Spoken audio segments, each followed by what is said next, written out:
Hi, my name is Frisha. And my name is Shaquita. And welcome to Searching for Freedom. So how are you guys doing out there today on this Friday? Okay, happy Friday. So today we just wanted to talk about spiritual warfare and what it's like to love somebody that you disagree with. Or is that something that you can even do? Can you love somebody that you disagree with? Girl, it's not easy. I'll tell you that.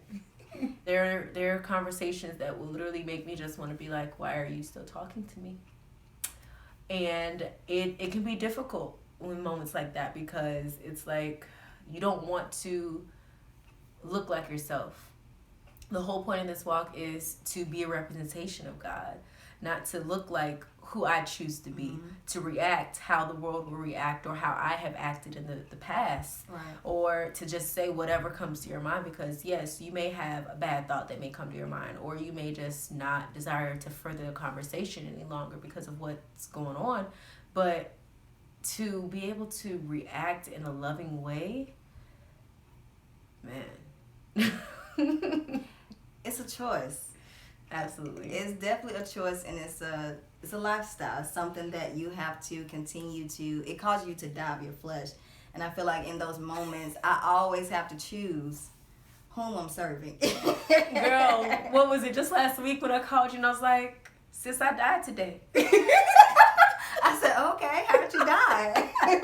what happened?" But for this very topic, because it's like you do have to die of yourself, and to be honest, like it literally does feel like that because it is painful. I know in the past a lot I have been wanting to show someone my character, but it's like if they can't see my character with my actions, there's really nothing left to say. There's no need to argue about it. There's no need to try to get them or convince them, but trying to still show them love or trying to pray for them in that moment, because that's the only thing that can help me. Right. Because I will fester in that anger and in that frustration if I don't. And I have to take that moment to ask God to help me to even pray for them, because that's the only thing that will set me free in that situation.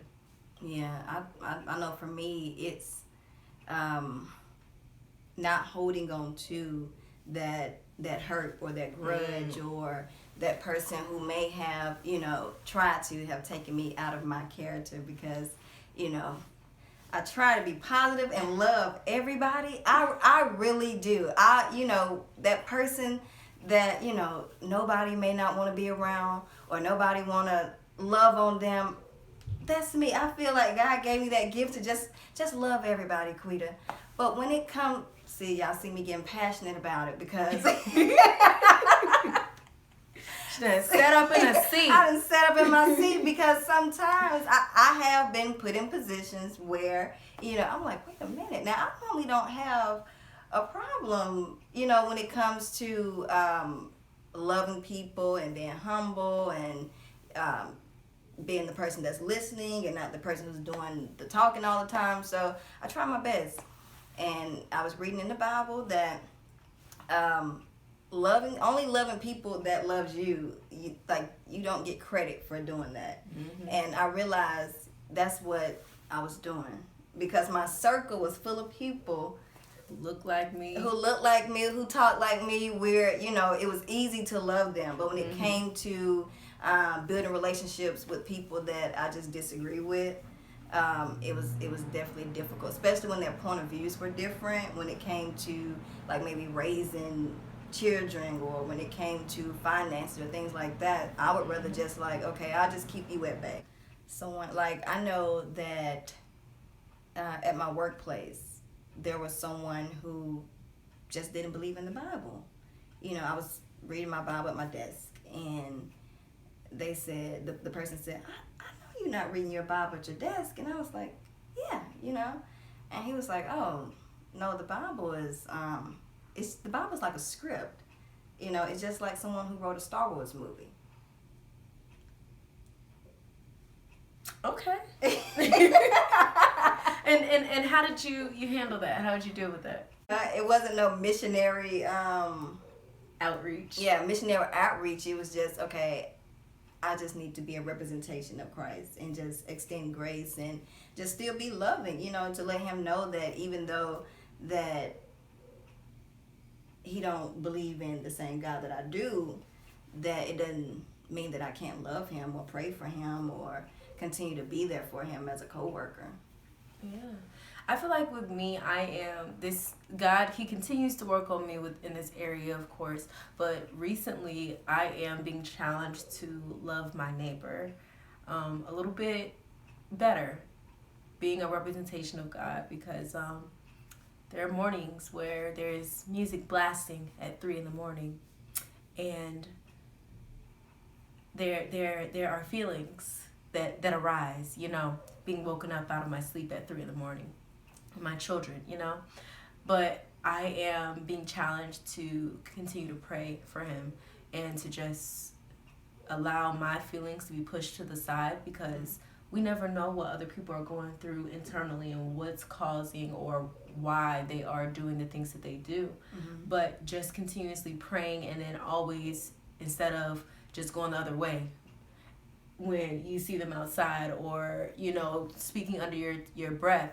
like still showing grace, still saying hello, still being a nice neighbor the way that God would desire you to be, because when you do those things to the least of them, you're doing it for God. Because remember, especially when you're open about your walk and you being a Christian, some people, they're watching you. They're watching you to fall. They're watching to say, see, you weren't here talking about Jesus and this and your walk, and you going to church and you do this and do that, and then the moment that someone needed money for food or someone asked for something to drink, you shunned them and turned them away. Mm-hmm. So you have to be careful as well. Right. No, that's a really good point, because the thing is, they're not looking to say that we're a bad person. They're looking to throw dirt on Jesus' name, because when we mess up and when they're saying, oh, see, she's a Christian and she is not doing, we don't look like or represent God properly, they choose not to walk the path towards Jesus, because they're saying, oh, I don't want to be like that. I don't want to live that life of a hypocrite, or saying one thing and doing a different thing. It's not us that that are being shunned. It's Jesus, because of the way that they're feeling. We're not perfect, so we are not going to get it right all the time. Right. But just allowing God to work through us to show his people his love, that will allow those people that he needs to be able to see him in a whole new light and be able to want to have a relationship with him.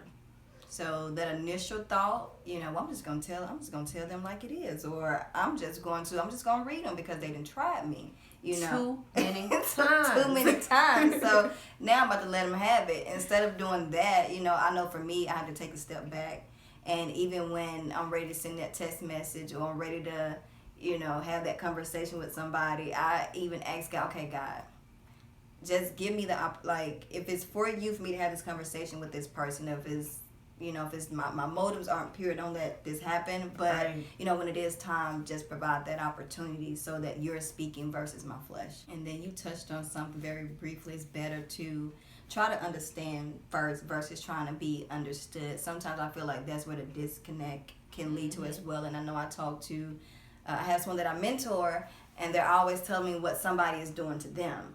And they did this, and they wasn't listening. I said, well, did you listen to them, or did you give them a hug, or did you, smile when they was trying to do a good gesture for you, or was it because of a past experience or a past hurt that allowed you to respond, in hurt, or to just have a closed mind or a closed ear to that person and their suggestions? So, yeah, I'm definitely keying in on that, making sure that you're understanding the person before trying to be understood. A really good point, because it's like a lot of the times we can react out of experiences that we've had in the past.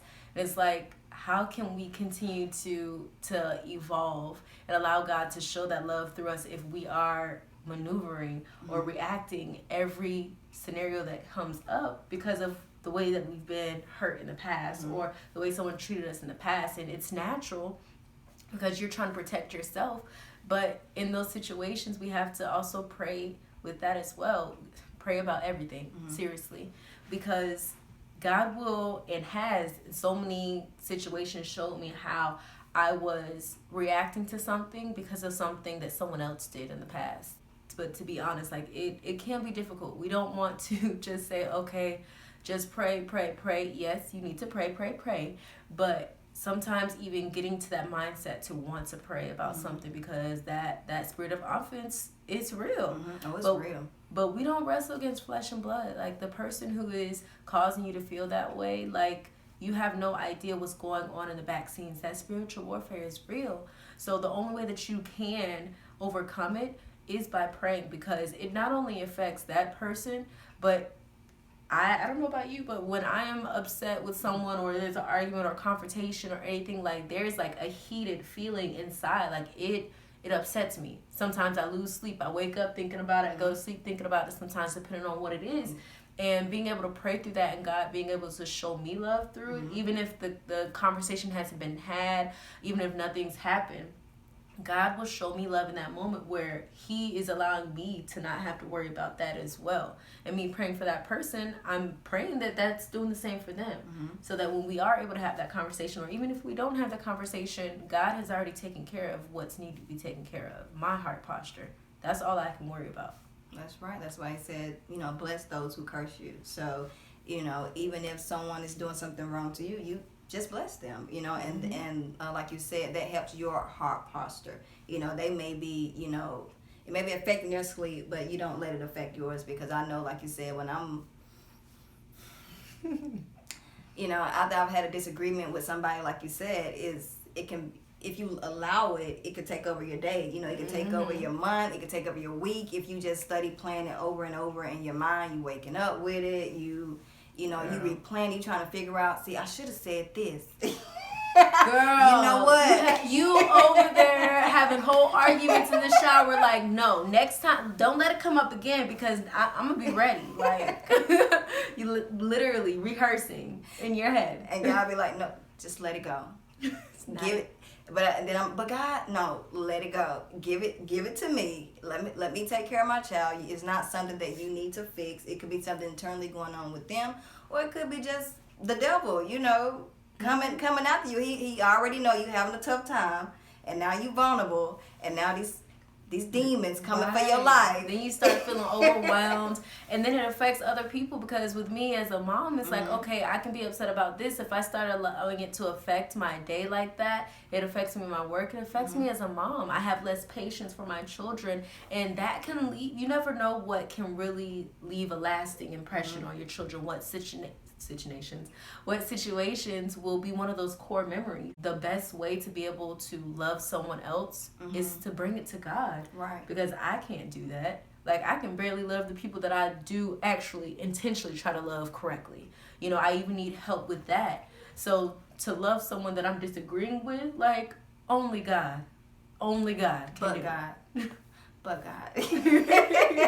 I'm telling you guys, I literally, it's so, sometimes you can just, they say, let water roll off the back of a dove.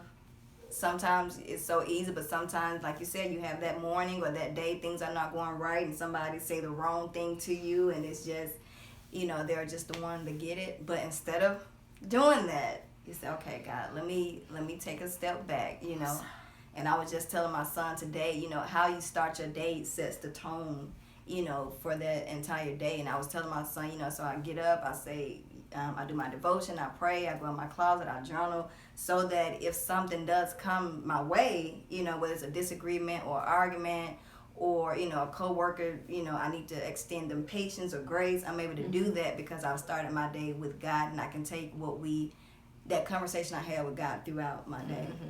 Can implement it. I can implement it throughout the day. Yeah, that's good. Oh yeah, so we just wanted to let you guys know that, we get it. It's not always easy to love someone that you disagree with, but we encourage you to allow God to work with you in that area. If you're someone who always needs to have the last word, or you're someone who always wanted to be heard, or you're that one who feel like no one is listening to you, ask him to search your heart about what it is in you that's allowing that spirit of offense to fester there. Because sometimes, like we were saying earlier, it is from past issues, and it can be resolved with allowing God to kiss your heart in that area. So thank you guys for watching, and see you next time. Bye. Bye. Hey guys, make sure you like, comment, and subscribe. Smash that notification bell so you won't